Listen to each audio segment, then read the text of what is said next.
아버님, 괜찮으세요? 주차장에서 울려 퍼지는 외침. 60대 노인이 바닥에 쓰러져 있고 그 앞에는 고급 외제차에서 내린 중년 남자가 주먹을 치켜들고 있었습니다. 노인의 뺨에는 선명한 손자국이 새겨져 있었죠. 이런 더러운 늙은이가 내 차에 손을 대? 그 순간 주차장 입구로 한 젊은 남자가 뛰어들어왔습니다. 손에는 용돈 봉투를 꼭 쥐고서요. 그의 눈에 비친 광경은 세상이 무너지는 순간이었습니다. 강민석은 아내와 함께 장인어른께 드릴 용돈을 챙겨서 주차장으로 향했습니다. 결혼 3년 차 32살의 민석은 작은 IT 회사에서 일하며 성실하게 살아가고 있었거든요. 장인어른은 이 아파트 단지에서 주차 관리원으로 일하시며 홀로 지내고 계셨습니다. 여보, 아버지 요즘 허리가 많이 아프시다고 하던데 병원비도 좀 넉넉하게 드려야겠어요. 아내 수진이 말하며 봉투를 다시 한번 확인했습니다. 민석도 고개를 끄덕였죠. 장인어른은 평생 성실하게 일하시며 딸을 키워내신 분이었거든요. 그런데 지하 주차장에 들어서자마자 이상한 소리가 들려왔습니다. 고함 소리와 함께 무언가 부딪히는 소리였어요. 뭐야, 저게 무슨... 민석이 소리가 나는 쪽으로 발걸음을 재촉했습니다. 그리고 눈앞에 펼쳐진 광경에 온몸이 얼어붙었어요. 장인어른이 바닥에 쓰러져 계셨습니다. 뺨이 빨갛게 부어올라 있었고 그 앞에는 고급 정장을 입은 40대 중반의 남자가 서 있었어요. 손에는 명품 시계가 번쩍이고 있었습니다. 이런 더러운 늙은이가 감히 내 차에 손을 대? 알아? 이 차가 얼만지? 남자가 장인어른을 향해 소리쳤습니다. 그리고는 발로 차려는 듯 다리를 들어 올렸어요. 아버님, 민석이 달려가서 장인어른을 일으켜 세웠습니다. 장인어른의 입술 끝에는 피가 맺혀 있었어요. 민석아, 괜찮다. 그냥 가자. 장인어른이 떨리는 목소리로 말씀하셨습니다. 하지만 민석의 분노는 끓어오르고 있었어요. 어떻게 된 일인지 설명해 주세요. 민석이 남자를 똑바로 바라보며 말했습니다. 남자는 민석을 위아래로 훑어보더니 코웃음을 쳤어요. 야, 너 이 늙은이 아들이야? 교육을 제대로 안 시켰네. 주차관리원 주제에 고객 차량에 손을 대면 어떡해? 아버님이 뭘 잘못하셨는데요? 민석이 억지로 참으며 물었습니다. 그러자 장인어른이 조용히 입을 열으셨어요. 저분이 장애인 주차구역에 주차를 하셔서 그냥 정중하게 말씀드렸을 뿐인데, 정중하게? 이 늙은이가 내 차 문짝을 건드렸다고. 남자가 다시 소리쳤습니다. 그런데 그때 뒤에서 또 다른 목소리가 들려왔어요. 사장님, 여기 계셨군요. 검은 정장을 입은 운전기사가 나타났습니다. 남자는 기사를 보고는 짜증스럽게 혀를 찼어요. 이런 더러운 곳에서 시간 낭비했네. 가자. 남자가 차로 향하려는데 민석이 앞을 막아섰습니다. 잠깐만요. 우리 아버님한테 사과하고 가세요. 뭐? 이 자식이 미쳤나? 남자의 눈이 차갑게 변했습니다. 그리고는 주머니에서 명함을 꺼내 민석의 가슴에 던졌어요. 한태원이라고 들어봤나? 태원건설 상무다. 너 같은 서민이 감히 나한테 대들어? 좋아, 기억해두겠다. 한태원은 차에 올라타며 창문을 내렸습니다. 야, 늙은이. 다음에 또 내 차에 손 떼면 여기서 쫓겨나는 거 각오해. 이 아파트 관리사무소장이 누군지 알아? 그리고는 엔진을 요란하게 돌리며 사라졌습니다. 남겨진 민석과 장인어른, 그리고 늦게 달려온 수진이는 한동안 말을 잇지 못했어요. 아버지, 괜찮으세요? 병원 가요. 수진이 장인어른의 팔을 부축하며 말했습니다. 하지만 장인어른은 고개를 저으셨어요. 괜찮다. 그냥 이런 일이 가끔 있단다. 돈 많은 사람들은 다 저래. 아버님, 이건 말이 안 돼요. 신고해야 해요. 민석이 분개했지만 장인어른은 쓴웃음을 지으셨습니다.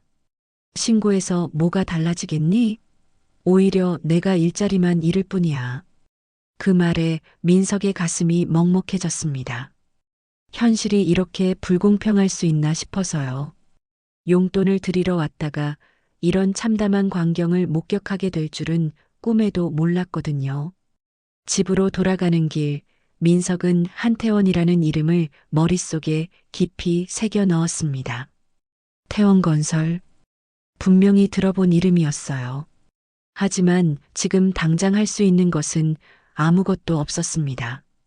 그날 밤 민석은 잠을 이루지 못했습니다. 장인어른의 부어오른 뺨과 굴욕적인 상황이 계속 머릿속을 맴돌았거든요. 옆에서 잠든 수진의 얼굴을 보며 민석은 주먹을 꽉 쥐었습니다.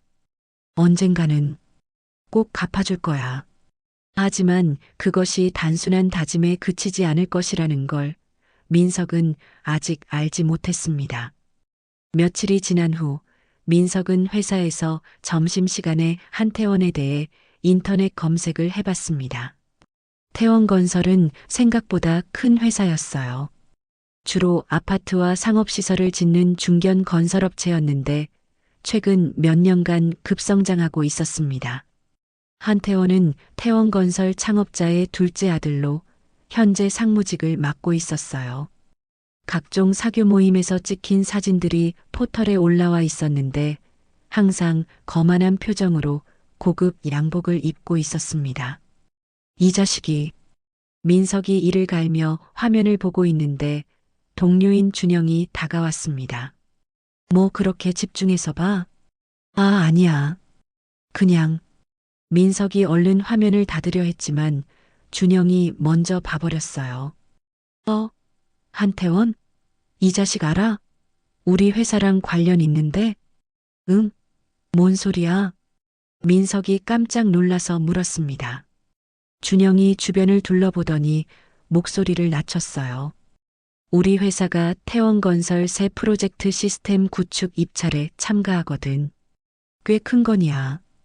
근데 이 한태원이라는 놈이 담당자래.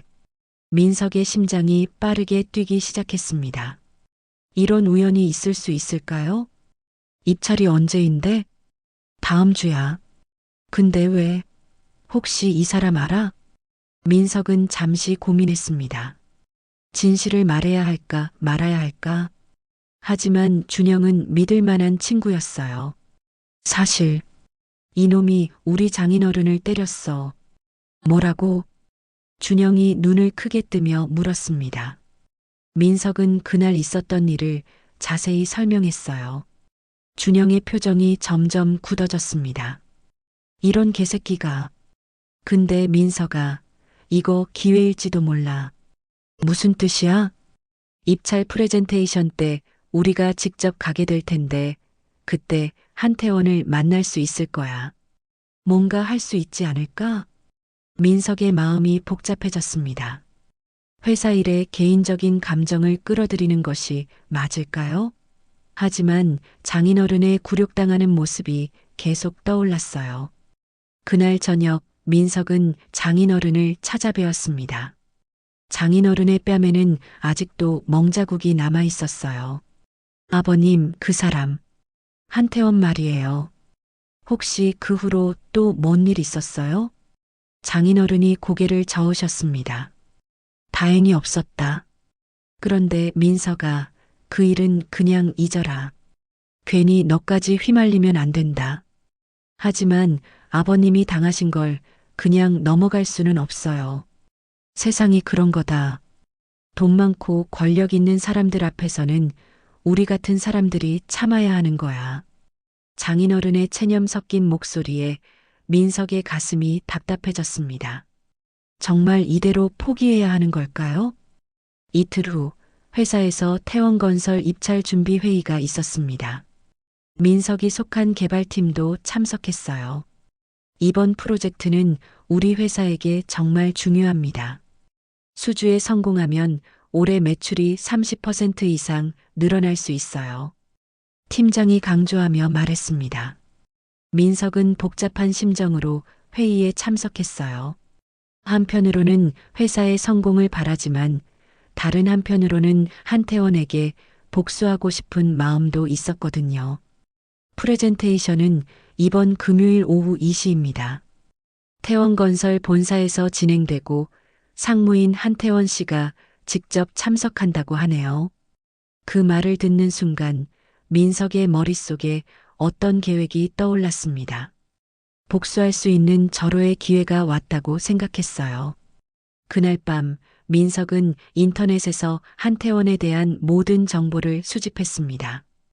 그의 과거 행적, 회사 내 위치, 최근 진행 중인 프로젝트들, 무언가 약점을 찾을 수 있을 거라고 생각했어요. 그런데 검색하던 중 흥미로운 기사 하나를 발견했습니다. 태원건설이 최근 몇 년간 급성장한 배경에 대한 기사였는데 일부 시민단체에서 부실공사 의혹을 제기하고 있다는 내용이었어요. 이거다. 민석의 눈이 번쩍 뜨였습니다. 만약 이 정보들을 잘 활용한다면 한태원에게 한 방 먹일 수 있을지도 몰랐어요. 하지만 동시에 두려움도 밀려왔습니다. 이런 일을 벌여도 괜찮을까? 혹시 더 큰 문제가 생기지는 않을까? 수진이 자고 있는 침실을 바라보며 민석은 깊은 고민에 빠졌습니다. 가족을 지켜야 하는 책임과 장인어른에 대한 복수심 사이에서 갈등하고 있었거든요. 하지만 결국 민석의 마음은 기울어졌습니다. 장인어른의 굴욕당하는 모습을 그냥 잊을 수는 없었어요. 금요일, 꼭 후회하게 만들어주겠어. 민석이 컴퓨터 화면을 보며 중얼거렸습니다. 복수의 계획이 그의 머릿속에서 구체화되기 시작했어요. 금요일 오후 민석은 동료들과 함께 태원건설 본사에 도착했습니다. 강남의 고층 빌딩 중 한 곳에 자리 잡은 회사는 생각보다 규모가 컸어요. 로비부터 고급스러운 분위기가 물씬 풍겼습니다. 우와, 여기 진짜 크네. 동료 준영이 감탄하며 말했습니다. 민석도 겉으로는 평온한 척했지만 속으로는 긴장하고 있었어요. 한태원을 다시 마주하게 된다는 것만으로도 가슴이 뛰었거든요. 엘리베이터를 타고 12층으로 올라갔습니다. 회의실 앞에서 태원건설 직원이 그들을 맞이했어요. 안녕하세요. 저희 IT솔루션 개발팀에서 나왔습니다. 팀장이 정중하게 인사했습니다. 직원이 안내해준 회의실은 넓고 깔끔했어요. 대형 모니터와 프로젝터가 준비되어 있었습니다. 잠시만 기다리시면 곧 담당자분들이 오실 거예요. 직원이 나간 후 팀원들은 마지막 점검을 했습니다. 민석은 자신이 준비해온 특별한 자료를 가방에서 꺼내 확인했어요. 한태원에 대한 정보들을 정리한 파일이었습니다. 민석아, 너 괜찮아? 얼굴이 하얗네. 준영이 걱정스럽게 물었습니다. 민석이 미소를 지으며 답했어요. 괜찮아. 그냥 좀 긴장돼서. 그때 회의실 문이 열리며 여러 명이 들어왔습니다. 그리고 그들 중 맨 앞에는 한태원이 있었어요. 한태원은 값비싼 정장을 입고 있었고 손목에는 지난번 본 그 명품 시계가 빛나고 있었습니다. 그는 민석을 잠깐 보더니 고개를 갸우뚱했어요. 어디서 본 얼굴 같지만 확실하지 않다는 표정이었습니다. 안녕하십니까? 태원건설 상무 한태원입니다. 한태원이 명함을 건네며 인사했습니다. 민석이 명함을 받을 때 손이 미묘하게 떨렸어요. IT솔루션 개발팀 강민석입니다. 민석이 최대한 평정심을 유지하며 인사했습니다. 한태원은 여전히 민석을 자세히 보고 있었어요. 프레젠테이션이 시작됐습니다. 팀장이 회사 소개와 기술력에 대해 설명하고 각 팀원들이 자신의 전문 분야를 발표했어요. 민석의 차례가 왔을 때 그는 준비해 온 발표 자료를 켰습니다. 저희가 제안하는 통합 관리 시스템은 건설 현장의 모든 과정을 실시간으로 모니터링할 수 있습니다. 민석이 설명하기 시작했습니다. 그런데 발표 중간에 그는 슬쩍 다른 파일을 열었어요. 한태원과 태원건설에 대한 정보가 담긴 파일이었습니다.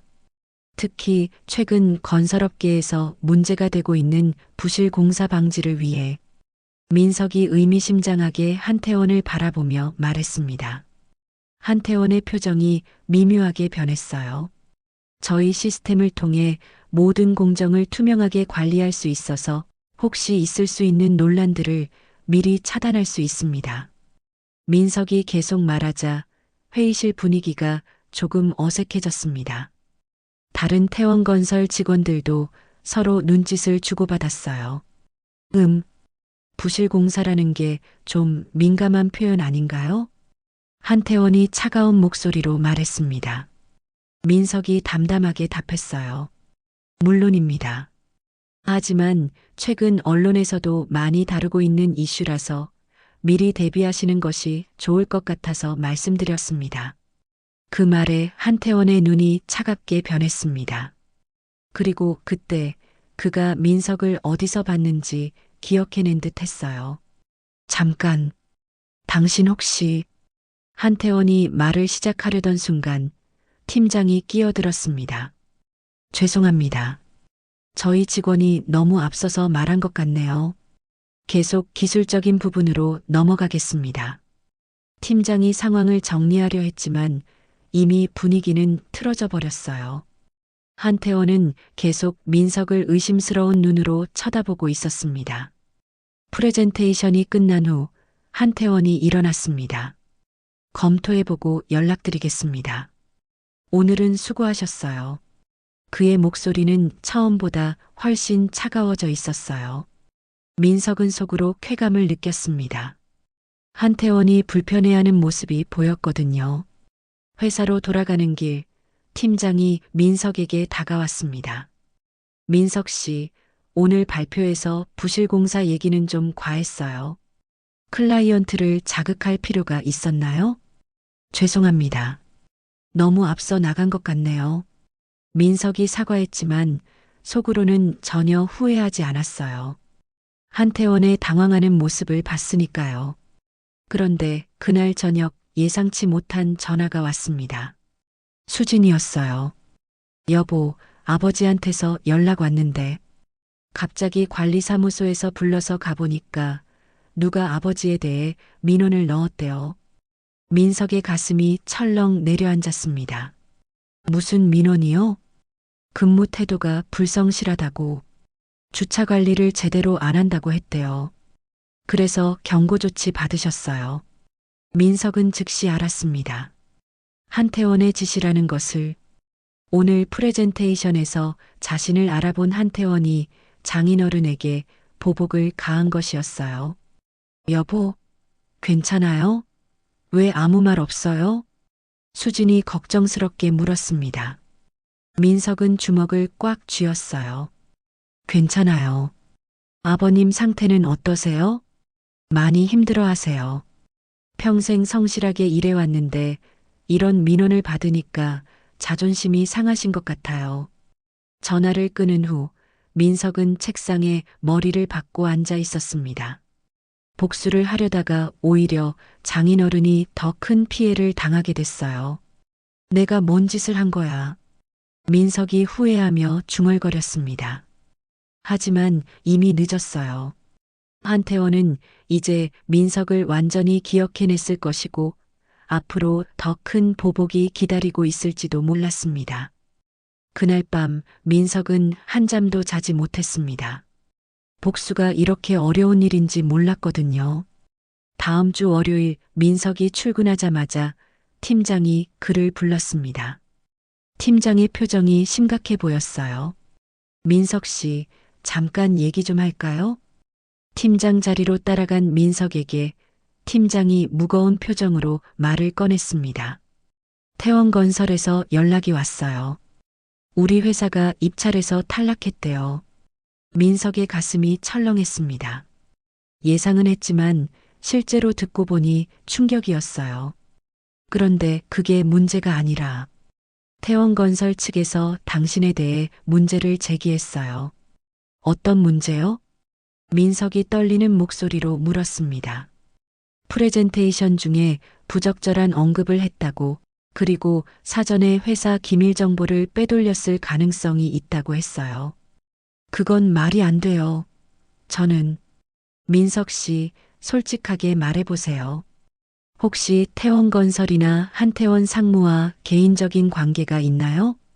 팀장의 날카로운 질문에 민석은 잠시 말을 잇지 못했습니다. 모든 걸 털어놔야 할까? 아니면 계속 숨겨야 할까? 실은 민석이 주저주저하며 입을 열려던 순간 팀장의 전화가 울렸습니다. 네, 알겠습니다. 팀장이 전화를 끊고는 더욱 심각한 표정이 됐어요. 민석 씨, 사장님이 지금 당장 올라오라고 하세요. 사장실로 향하는 엘리베이터 안에서 민석의 마음은 최악의 상황을 예상하고 있었습니다. 정말로 회사에서 쫓겨나는 건 아닐까요? 들어오세요. 사장실 문을 열고 들어가니 사장뿐만 아니라 인사팀장과 법무팀장까지 앉아 있었습니다. 이런 상황은 처음이었어요. 앉으세요, 강민석 씨. 사장이 차분한 목소리로 말했습니다. 하지만 그의 표정은 결코 좋지 않았어요. 태원건설에서 정식으로 항의가 들어왔습니다. 우리 직원이 영업기밀을 이용해서 부당한 압박을 가했다고요. 사장님, 그건 오해예요. 저는 절대. 잠시만요. 이것부터 보시죠. 법무팀장이 서류 몇 장을 민석 앞에 놓았습니다. 그것은 한태원이 작성한 정식 고발장이었어요. 여기 보면 당신이 프레젠테이션 중에 태원건설의 내부 정보를 언급했다고 되어 있어요. 부실공사 의혹에 대해 구체적으로 알고 있다는 식으로요. 민석이 서류를 읽어보니 한태원이 자신의 발언을 완전히 왜곡해서 신고한 것이었습니다. 마치 민석이 태원건설을 협박한 것처럼 만들어놨어요. 그리고 더 심각한 건 개인정보 유출 의혹도 제기됐습니다. 인사팀장이 또 다른 서류를 보여줬습니다. 태원건설에서는 당신이 한태원 상무의 개인정보를 불법적으로 수집했을 가능성이 있다고 주장하고 있어요. 민석의 머리가 하얗게 변했습니다. 한태원이 이렇게까지 치밀하게 덫을 놓을 줄은 몰랐어요. 사장님, 정말 오해예요. 저는 그냥 공개된 정보만 참고했을 뿐이고. 강민석 씨, 솔직하게 말씀해 주세요. 혹시 한태원 상무와 개인적인 원한 관계가 있나요? 사장의 직접적인 질문에 민석은 더 이상 숨길 수 없다고 생각했습니다. 사실 있습니다. 민석이 그간의 모든 일을 털어놨습니다. 장인어른이 당한 모욕, 자신의 복수 시도, 그리고 그 결과까지요. 사장실이 한동안 조용해졌습니다. 사장이 깊은 한숨을 쉬고는 입을 열었어요. 강민석 씨, 당신의 심정은 이해합니다. 하지만 회사 업무에 개인적인 감정을 끌어들인 것은 명백한 직무유기예요. 죄송합니다, 사장님. 더 큰 문제는 태원건설이 법적 대응까지 검토하고 있다는 겁니다. 우리 회사의 신뢰도에도 큰 타격이에요. 법무팀장이 딱딱한 목소리로 덧붙였습니다. 회사 차원에서는 당신을 보호할 수 없습니다. 태원건설과의 관계를 고려해서 징계 절차를 밟아야 할 것 같아요. 그 말을 듣는 순간 민석의 세상이 무너져 내렸습니다. 혹시 어떤 징계인가요? 아직 확정된 건 아니지만 중징계는 피할 수 없을 것 같습니다. 인사팀장의 말에 민석의 다리에 힘이 빠졌습니다. 중징계라는 것은 사실상 해고나 다름없었어요. 일단 오늘부터 자택 대기하시고 조사가 끝날 때까지 기다려주세요. 사장의 마지막 말을 듣고 민석은 비틀거리며 사장실을 나왔습니다. 그날 집에 돌아온 민석은 수진에게 모든 걸 털어놨습니다. 수진이 충격에 빠져 말을 잇지 못했어요. 여보, 어떻게 이런 일이. 미안해. 정말 미안해. 민석이 고개를 떨구며 사과했습니다. 아내와 뱃속의 아이, 그리고 장인어른까지 자신 때문에 모든 사람이 피해를 보게 됐어요. 그날 저녁 장인어른한테서 또 연락이 왔습니다. 관리사무소에서 정식으로 해고 통보를 받았다는 것이었어요. 한태원의 지속적인 민원과 압박 때문이었습니다. 아버님까지. 민석이 절망에 빠져 있을 때 수진이 그의 손을 잡았습니다. 여보, 우리 같이 이겨내요. 아직 끝난 게 아니에요. 하지만 민석에게는 희망이 보이지 않았습니다. 한태원이라는 거대한 벽 앞에서 자신은 너무나 무력한 존재라는 걸 깨달았거든요. 복수를 꿈꿨지만 오히려 자신과 가족만 더 큰 절망에 빠뜨린 셈이었습니다. 여러분, 민석이 정말 어려운 상황에 처했네요. 장인어른을 위한 마음에서 시작된 일이 이렇게 큰 파장을 몰고 올 줄 몰랐을 텐데요. 한태원의 치밀한 보복 앞에서 평범한 직장인인 민석은 속수무책이 되어버렸습니다. 과연 민석이 이 절망적인 상황을 어떻게 헤쳐나갈까요? 그럼 여러분 다음 이야기도 계속 들어봐 주세요. 일주일이 지났지만 민석에게는 아무런 연락이 오지 않았습니다. 회사에서는 조사를 계속하고 있다고만 했어요. 민석은 집에서 구직 사이트만 들여다보며 하루하루를 보내고 있었습니다. 그런데 이상한 일이 생겼어요. 지원한 회사마다 연락이 끊기는 것이었습니다. 서류 전형은 통과했는데 면접을 앞두고 갑자기 채용이 취소되거나 연락이 안 되는 거였어요. 이상하다. 뭔가 잘못된 것 같은데. 민석이 고개를 갸우뚱하며 생각하고 있을 때 준영이 전화를 걸어왔습니다. 민석아, 지금 어디야? 중요한 얘기가 있어. 집에 있어. 무슨 일이야? 전화로는 못하겠고 잠깐 나와줄 수 있어? 회사 근처 카페에서 만나자. 준영의 목소리가 심각해서 민석은 급하게 나갔습니다. 카페에서 만난 준영의 표정이 어두웠어요. 민석아, 태원건설이 업계에 너에 대한 블랙리스트를 돌리고 있어. 뭐라고? 민석이 깜짝 놀라서 물었습니다. 한태원 그놈이 건설업계 인맥을 동원해서 너를 채용하지 말라고 압박하고 있다는 거야. 그래서 내가 지원한 회사들이 다 채용을 포기하는 거였어. 민석의 얼굴이 하얗게 질렸습니다. 이런 식으로 나올 줄은 몰랐어요. 그리고 더 나쁜 소식이 있어. 준영이 주저하며 말을 이었습니다. 회사에서 너를 정식으로 해고하기로 결정했어. 내일 통보할 거래. 그 말을 듣는 순간 민석의 머릿속이 하얗게 변했습니다. 정말로 모든 것이 끝난 것일까요? 그런데 민석아, 혹시 장경수라는 사람 들어봤어? 아니. 누군데? 우리 회사 법무팀에서 일하는 사람인데 오늘 나한테 은밀하게 접촉해 왔어. 너를 도와주고 싶다는 거야. 민석이 의아한 표정으로 물었습니다. 왜 갑자기? 나 모르는 사람인데. 그 사람 말로는 한태원이라는 놈의 진짜 정체를 알고 있다는 거야. 그리고 태원건설에 치명적인 약점이 있다고도 했어. 민석의 심장이 다시 뛰기 시작했습니다. 혹시 반전의 기회가 있는 건 아닐까요? 어디서 만날 수 있어? 내일 저녁에 만나기로 했어. 너도 같이 올래? 그날 밤 민석은 오랜만에 희망을 품고 잠들었습니다. 비록 작은 실마리이지만 한태원에게 맞설 수 있는 방법이 있을지도 모르겠어요. 다음 날 저녁 민석과 준영은 조용한 술집에서 장경수를 만났습니다. 40대 중반으로 보이는 장경수는 차분하고 신중한 인상이었어요. 처음 뵙겠습니다. 장경수입니다. 강민석입니다. 도와주신다니 정말 감사해요. 그런데 왜 저를 도우려고 하시는 건가요? 장경수가 잠시 주저하더니 입을 열었습니다.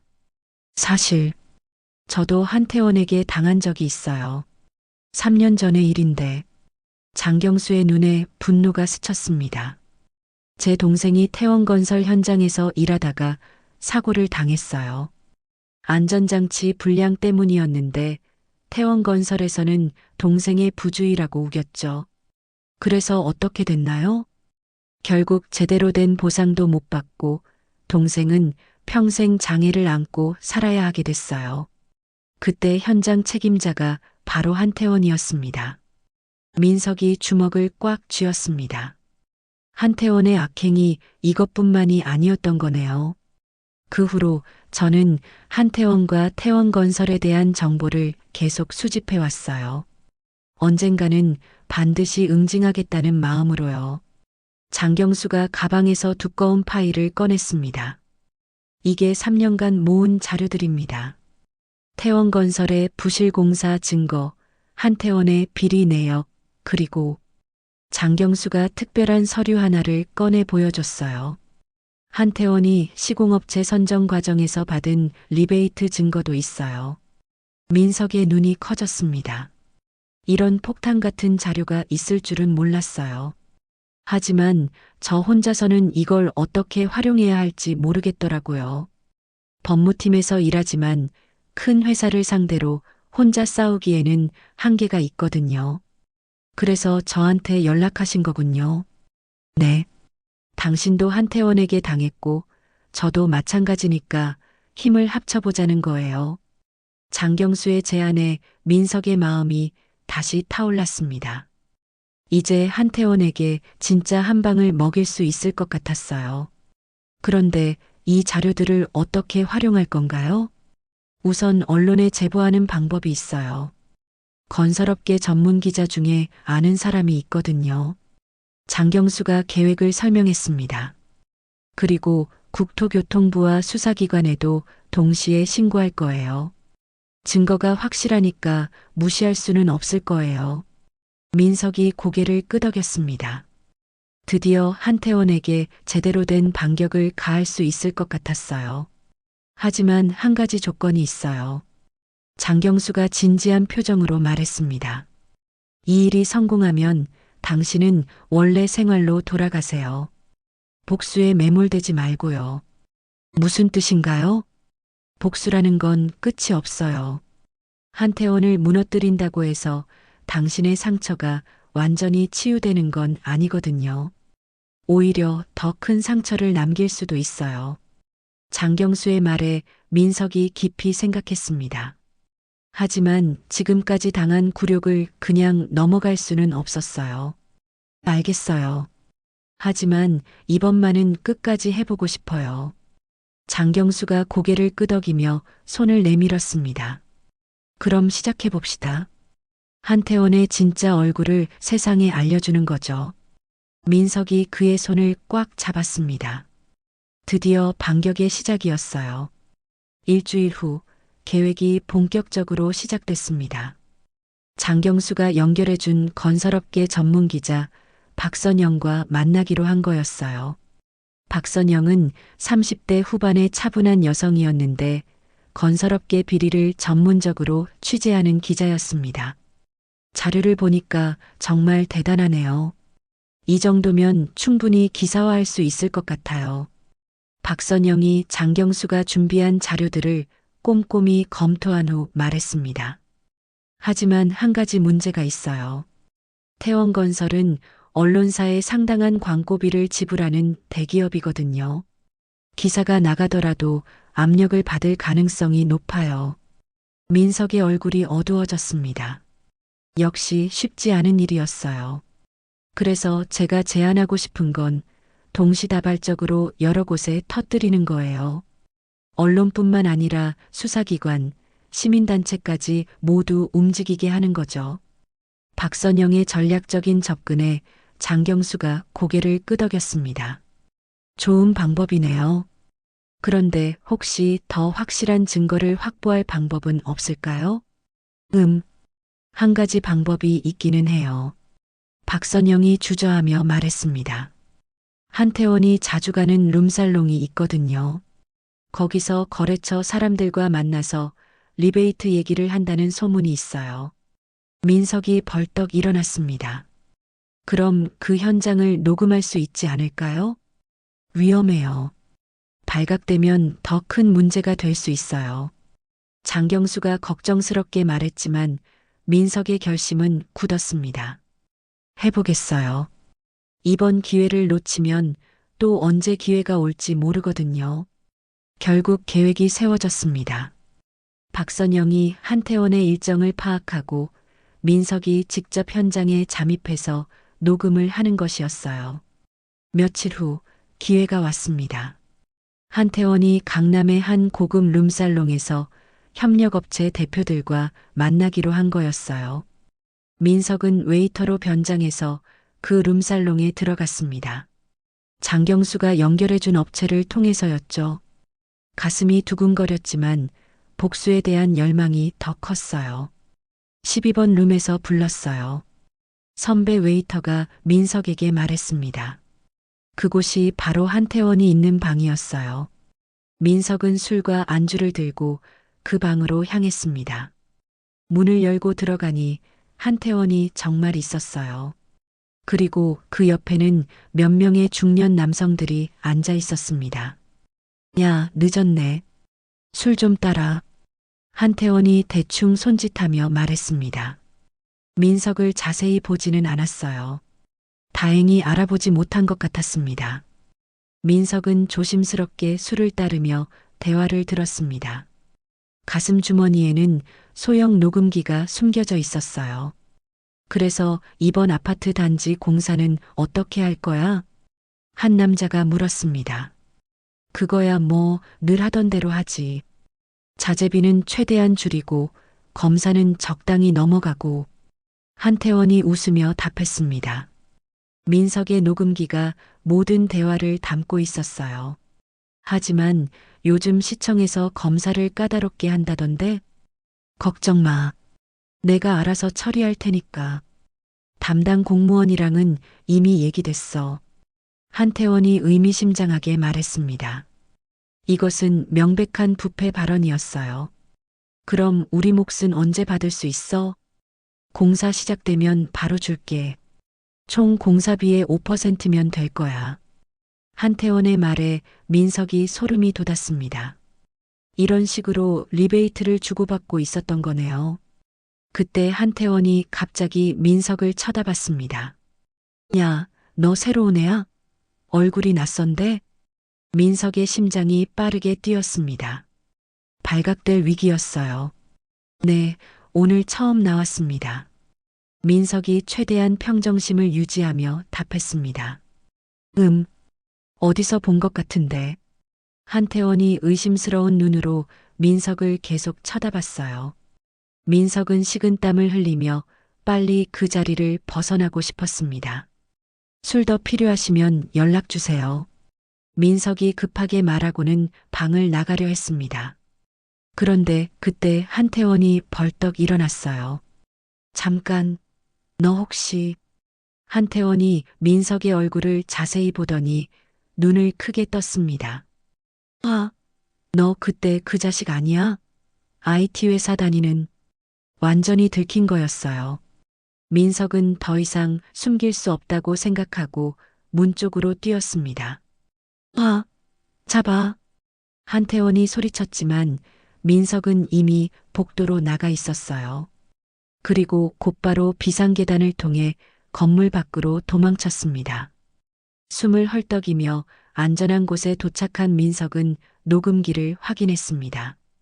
다행히 결정적인 대화는 모두 녹음됐어요. 드디어 잡았다. 민석이 승리감에 젖어 중얼거렸습니다. 이제 한태원의 악행을 세상에 알릴 결정적 증거가 생겼어요. 그날 밤 민석은 장경수와 박선영에게 연락했습니다. 녹음 파일을 들은 그들의 반응은 폭발적이었어요. 이거면 충분해요. 한태원과 태원건설을 완전히 무너뜨릴 수 있어요. 박선영이 흥분하며 말했습니다. 내일부터 바로 기사 준비에 들어갈게요. 그리고 수사기관에도 동시에 제보하겠어요. 드디어 반격의 시작이었습니다. 한태원이 얼마나 당황할지 생각하니 민석의 가슴이 후련했어요. 이틀 후 모든 것이 터졌습니다. 아침 첫 뉴스부터 태원건설 리베이트 스캔들이 톱뉴스로 보도됐어요. 태원건설 한태원 상무 공사업체로부터 수십억 리베이트 수수 의혹, 부실공사 은폐 위에 담당 공무원과 유착 정황. 민석이 TV를 보며 쾌감에 젖어 있을 때 장경수에게서 전화가 왔습니다. 민석 씨, 대박 났어요. 검찰에서 태원건설 압수수색에 들어갔대요. 정말이요? 네. 그리고 한태원도 소환조사 받는다고 해요. 우리가 제공한 증거가 결정적이었대요. 민석의 가슴이 후련해졌습니다. 드디어 한태원에게 제대로 된 응징이 시작된 거였어요. 그런데 그날 오후 예상치 못한 전화가 걸려왔습니다. 한태원에게서였어요. 강민석인가? 한태원의 목소리가 평소와 달리 떨리고 있었습니다. 네, 그런데 왜 전화하세요? 너 정말 끝까지 가려는 거야? 한태원이 다급하게 물었습니다. 민석이 냉정하게 답했어요. 당신이 우리 아버님한테 한 짓 생각해 보세요. 아, 잠깐만. 우리 협상해보자. 내가 사과할 테니까. 한태원의 목소리에서 절박함이 느껴졌습니다. 하지만 민석의 마음은 이미 굳어져 있었어요. 이미 늦었어요. 당신이 뿌린 씨앗이니까 당신이 거두세요. 아, 이 자식아. 너 정말 후회하게 만들어줄 테니까. 한태원이 소리를 지르며 전화를 끊었습니다. 하지만 민석에게는 더 이상 무섭지 않았어요. 그날 저녁 뉴스에서는 더 큰 폭탄이 터졌습니다. 태원건설 회장 긴급 체포, 검찰 대규모 부패 사건으로 수사 확대, 한태원뿐만 아니라 그의 아버지인 회장까지 체포된 것이었어요. 태원건설 전체가 수사망에 걸려든 거였습니다. 민석이 뉴스를 보며 감탄하고 있을 때 수진이 다가와서 그의 어깨를 토닥였습니다. 여보, 이제 됐어요. 충분히 복수했잖아요. 그래. 이제 끝난 것 같아. 민석이 안도의 숨을 내쉬었습니다. 그런데 그때 장인어른이 전화를 하셨어요. 민석아, 뉴스 봤다. 내가 한 거구나? 네, 아버님. 죄송해요. 미리 말씀 안 드리고. 아니다. 고맙다. 그동안 속상했는데 이제 속이 다 시원하네. 장인어른의 목소리가 한결 밝아진 것 같았어요. 그런데 민석아, 이제는 정말 끝내라. 복수라는 게 끝이 없거든. 장인어른의 당부에 민석이 고개를 끄덕였습니다. 다음 날 민석에게 놀라운 소식이 들려왔습니다. 원래 다니던 회사에서 복직 제의가 온 것이었어요. 태원건설의 압력이 사라지면서 회사에서도 입장이 바뀐 거였습니다. 정말 다행이에요, 민석 씨. 이번 일로 많이 배웠을 거예요. 사장이 미안한 표정으로 말했습니다. 네, 감사합니다. 다시는 이런 일이 없도록 하겠습니다. 민석이 정중하게 답했습니다. 정말로 새로운 시작인 것 같았어요. 그런데 복직 첫날 예상치 못한 방문자가 회사에 나타났습니다. 한태원이었어요. 한태원은 며칠 사이에 완전히 초라해져 있었습니다. 고급 정장 대신 평범한 옷을 입고 얼굴도 많이 상해 있었어요. 강민석 씨를 만나고 싶습니다. 한태원이 접수 데스크에서 말했습니다. 민석이 로비로 내려가자 한태원이 고개를 숙였어요. 정말 미안합니다. 한태원이 떨리는 목소리로 사과했습니다. 아버님께도 정말 죄송하다고 전해주세요. 제가 너무 잘못했습니다. 민석이 한태원의 초라한 모습을 보며 복잡한 감정이 들었습니다. 복수는 성공했지만 기대했던 것만큼 속 시원하지는 않았어요. 당신 가족들은 괜찮아요? 민석이 물었습니다. 한태원의 눈에 눈물이 고였어요.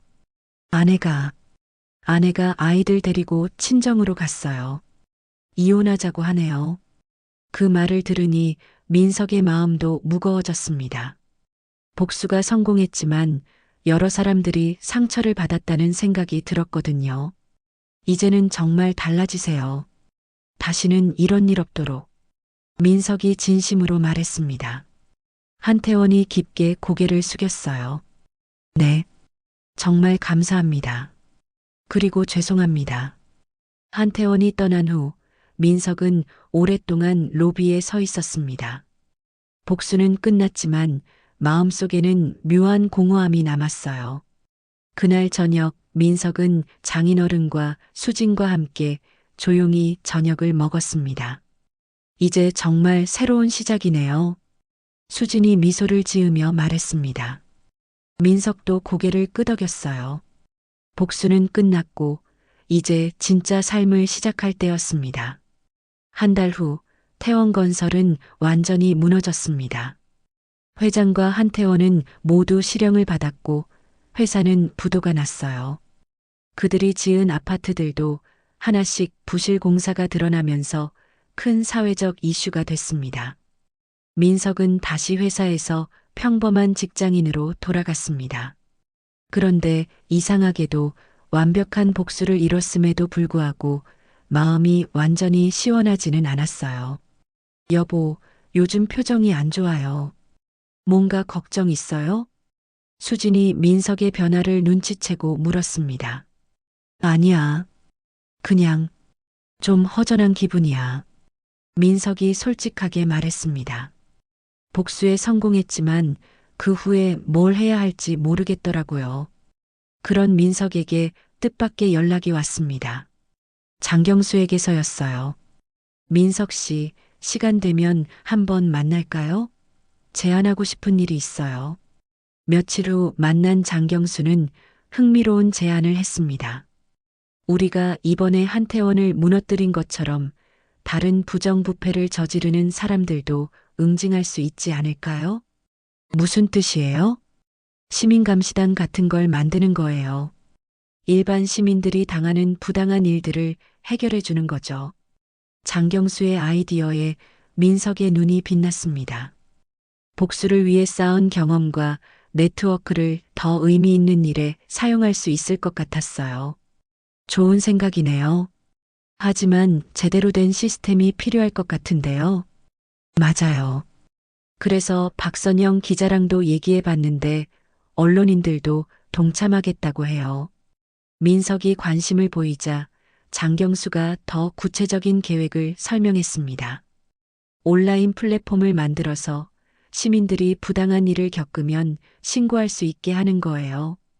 그럼 우리가 조사해서 해결해 주는 거죠. 흥미롭네요.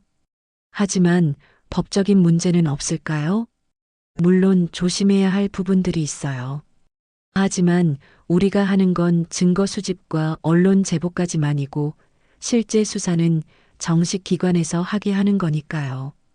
민석이 진지하게 고민해 봤습니다. 이런 일을 계속한다는 것이 과연 옳을까요? 하지만 한편으로는 의미 있는 일이라는 생각도 들었어요. 한 가지만 확실히 해야 할 것 같아요.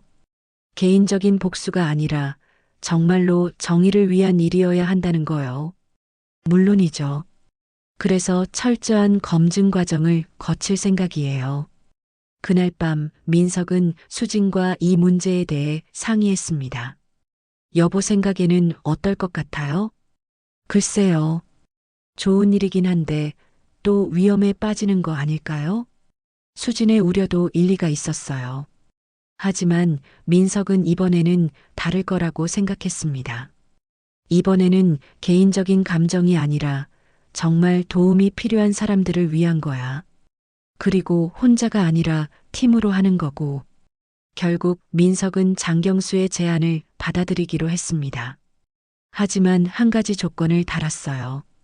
대신 우리 아이가 태어나면 위험한 일은 직접 하지 않겠어요. 가족이 우선이니까요. 장경수가 흔쾌히 동의했습니다. 몇 주 후 시민정의연대라는 이름의 단체가 만들어졌습니다. 장경수, 민석, 박선영 기자, 그리고 몇 명의 뜻 있는 시민들이 참여했어요. 첫 번째 사건은 한 대형마트의 노동 착취 사건이었습니다. 파트타임 직원들의 임금을 제대로 주지 않는다는 신고가 들어온 거였어요. 민석과 장경수가 조사해 본 결과 정말로 심각한 노동 착취가 이루어지고 있었습니다. 그들은 증거를 수집해서 노동청에 신고하고 동시에 언론에도 제보했어요. 결과는 성공적이었습니다. 해당 마트는 직원들에게 제대로 된 임금을 지급하게 됐고 관련 임원들도 처벌을 받았어요. 우리가 정말 의미 있는 일을 하고 있는 것 같아요. 민석이 뿌듯해하며 말했습니다. 개인적인 복수와는 차원이 다른 만족감이었어요. 그렇게 몇 개월이 지나자 시민정의연대는 작지만 의미 있는 성과들을 쌓아갔습니다.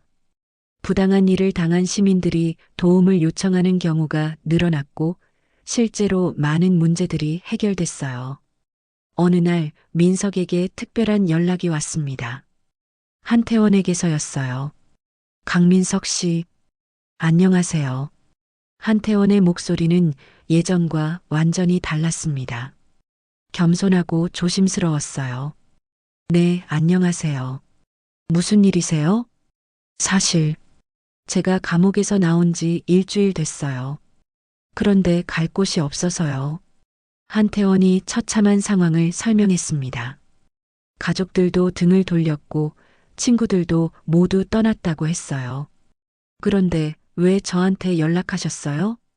부끄러운 말이지만 제가 정말 잘못 살았다는 걸 깨달았어요. 그래서 당신처럼 의미 있는 일을 하고 싶어서요. 민석이 놀라서 물었습니다. 의미 있는 일이요? 네. 시민정의연대 활동 얘기 들었어요. 저도 참여할 수 있을까요? 제가 과거에 저질렀던 잘못들을 조금이라도 갚고 싶어요. 민석은 한참 고민했습니다. 한태원을 믿을 수 있을까요? 하지만 그의 목소리에서 진심이 느껴졌어요. 일단 다른 분들과 상의해보고 연락드릴게요. 장경수와 박선영, 그리고 다른 회원들과 상의한 결과 한태원에게 기회를 주기로 했습니다. 대신 철저한 감시하에 단순한 업무부터 시작하기로 했어요. 몇 달 후 한태원은 정말로 성실하게 활동했습니다. 자신이 과거에 저질렀던 건설업계 비리 사건들에 대한 내부 정보를 제공해서 많은 피해자들이 구제받을 수 있게 도왔어요. 정말 변한 것 같아요. 박선영이 한태원을 보며 말했습니다. 사람은 변할 수 있다는 걸 보여주는 좋은 사례네요. 민석도 동감했습니다. 복수의 끝은 응징이 아니라 화해와 용서일지도 모른다는 생각이 들었거든요.